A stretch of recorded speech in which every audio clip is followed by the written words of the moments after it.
नमस्कार, मी Suvarna home kitchen मध्ये तुमचं अगदी मनापासून स्वागत. सगळ्या सबस्क्रायबरचे धन्यवाद, सगळ्या व्ह्युअर्सचे धन्यवाद. मी आज तुम्हाला खूप छान अशी रेसिपी दाखवणार आहे, ती म्हणजे मोकळी डाळ. कोणी मोकळी डाळ म्हणतं, कोणी शेव खमणी म्हणतं किंवा मग कोणी कोरडी डाळ असंही म्हणतं. तर त्यासाठी मी इथे घेतलेली आहे 2 वाट्या हरभऱ्याची डाळ. हरभऱ्याची डाळ छान 4 ते 5 तास भिजवून घेतलेली आहे. खूप छान अशी भिजलेली आहे. तर मी मागच्या वेळेस तुम्हाला एक दाखवली होती आंबे डाळीची, तर तशीच हा एक पण गौरीला आवडणारा पदार्थ आहे. तर त्याची आज आपण रेसिपी बघणार आहोत. तर त्यासाठी मी इथे घेतलेले आहे 1 इंच आलं आणि 1 वाटी, आता सध्या कैरीचा सीझन आहे म्हणून कैरी घेतलेली आहे. तुम्ही यात दही पण घालू शकता किंवा मग लिंबू पिळून, दही आणि लिंबू दोन्ही घालू शकतात, तुमच्याकडे जे अवेलेबल असेल ते. आता सध्या कैरीचा सीझन आहे म्हणून मी इथे कैरी घेतलेली आहे. आणि एक 4 ते 5 हिरव्या मिरच्या घेतलेल्या आहेत. हिरव्या मिरचीचं प्रमाण पण तुम्ही तुमच्या चवीनुसार कमी अधिक करू शकता. इथे तुम्ही लसूणही वापरू शकता. मी आता नैवेद्यासाठी करतेय म्हणून लसूण नाही वापरत आहे. तुम्ही इथे लसूण पण घालू शकता, लसूण घातला तरी छान चव येते. आणि इथे घेतलाय मी 1 चमचा जिरं, 1 चमचा मीठ तुम्ही कमी अधिक तुमच्या चवीनुसार घेऊ शकता. आता हे छान आपल्याला मिक्सरमध्ये बारीक करून घ्यायचंय. बघा, आपली डाळ छान अशी बारीक करून घ्यायची आहे. खूप जाडही नाही आणि खूप बारीकही नाही, अशी रवाळ अशी थोडीशी छान बारीक करून घ्यायची आहे. आणि आता मी त्यात टाकतेय अगदी थोडीशी हळद. हळद माझ्याकडनं बारीक करताना टाकायची राहिली, तुम्ही बारीक करतानाच टाकून घ्या. आता अशी छान फेटणं झाल्यानंतर मी इथे टाकून घेतेय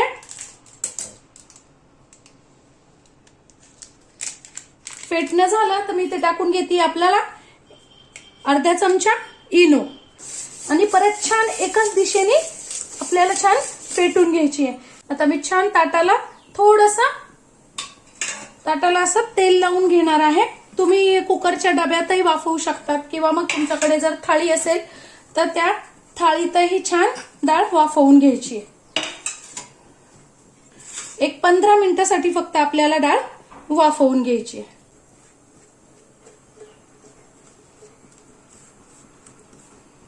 आपण ढोकळा कसा करून घेतो तसा फक्त 15 मिनिटासाठी आपल्याला डाळ छान वाफवून घ्यायची आहे.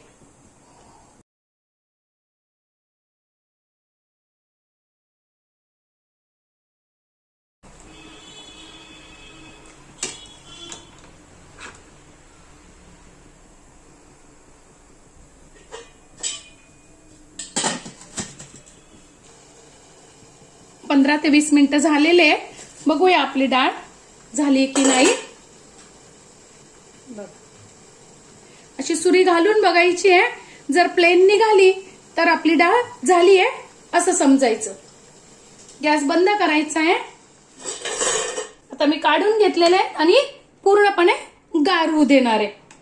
एक 10 ते 15 मिनिटं छान आपल्याला हे गार होऊ द्यायचंय. बघा, मस्त आपली डाळ छान गार झालेली आहे. आता किती छान जाळी पडलेली आहे. हातानेच कुस्करून घ्यायची आहे, छान अशी बारीक होते. या पद्धतीने आपल्याला छान ती हाताने बारीक करून घ्यायची. आता मी इथे फोडणी देणार आहे डाळीला. तर त्यासाठी मी इथे घेतलेली आहे कढईत अगदी 1 ते 1.5 पळीच फक्त तेल घालून घेतलेलं आहे. 1 चमचा टाकून घ्यायची. तेल तापल्यानंतर छान कडक मोहरी, 1 चमचा जिरं, थोडासा कढीपत्ता आणि अर्धा चमचा हिंग. थोडंसं घालायचं आहे आपल्याला इथे पाणी खूप नाही घालायचं आहे, अगदी 3-4 चमचे पाणी घालायचं आहे. आणि 2 चमचे घालून घ्यायची आहे साखर. छान विरघळून घ्यायची आपल्याला. तर ती अशी गोळा झालेली दिसतीये, पण अगदी 2 ते 3 मिनिटाच्या वाफेतच छान डाळ मोकळी होते. आता गॅस बारीक करायचा आहे आणि त्यावर झाकण ठेवायचं आहे. 3 ते 4 मिनिटं झालेली आहे. बघा मस्त अशी आपली डाळ वाफली गेलेली आहे. बस अशीच आपल्याला वाफवायची आहे. आता ही लगेच गॅस बंद करायचा आहे आणि गार झाली की खूप छान अशी अगदी मोकळी डाळ तयार होते आपली. बघा मस्त अशी आपली मोकळी डाळ तयार झालेली आहे. तुम्ही जर या पद्धतीने डाळ केली ना तर अजिबात कोरडी होत नाही आणि खायलाही खूप छान लागते. त्रासही होत नाही खाल्ल्यानंतर, घशात अडकत नाही, घशात अजिबात कोरडेपणा जाणवत नाही. आता यावर टाकून घ्यायचे मस्त असे डाळिंब, थोडीशी कोथिंबीर आणि शेव. मस्त अशी आपली मोकळी डाळ तयार झालेली आहे. माझी आजची रेसिपी तुम्हाला कशी वाटली कमेंट्समध्ये नक्की सांगा. चॅनलवर नवीन असाल तर लाईक, सबस्क्राईब आणि शेअर करा. धन्यवाद.